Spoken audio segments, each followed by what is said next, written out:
Казакстан жасалма интеллекттин мүмкүнчүлүктөрүн мыйзам чыгаруу жараянында колдонууга ниеттенүүдө. Бул ишти санариптештирүү үчүн комплекстүү изилдөөлөрдү жүргүзүү жана укуктуу негизди түзүү зарыл. Аталган жумушта заманбап ыкмаларды ийгиликтүү утилдештирген өлкөлөрдүн тажрыйбасын эске алуу маанилүү. Мындай сунуштар парламентаризм институтунда өткөн текерек өстөлдө айтылды. Жыйынга катышкан Кытай, Орусия, Польша жана ата мекендик серепчилер анын экспертиза үчүн алмаштырылгыс курал экенин айтышууда. Ал мыйзам долбоорундагы карама-каршылыктарды аныктап, аларды эл аралык стандарттарга салыштыра алат. Жасалма интеллект кабыл алынган мыйзамдын калктын жашоосуна тийгизген таасири жөнүндө баалуу божомолдорду айтууга мүмкүндүк берет. Бул учурда өлкөнүн адистеринин конкреттүү иштеп чыгуулары бар. Казакстанда коомдук мониторингдин автоматташтырылган системасын киргизүү көзөлүп жатат. Жаңы технология 20га жакын булактарды талдайт.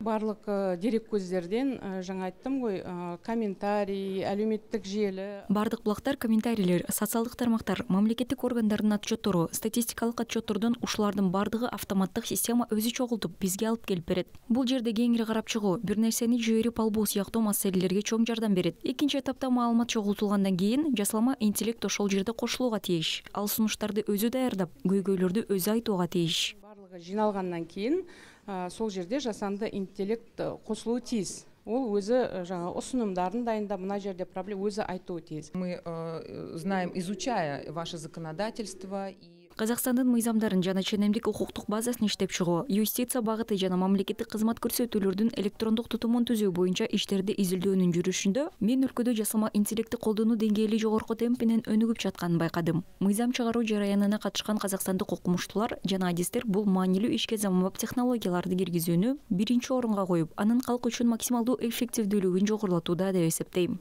Использование было комфортно для всех слоев населения и приносило пользу максимальную.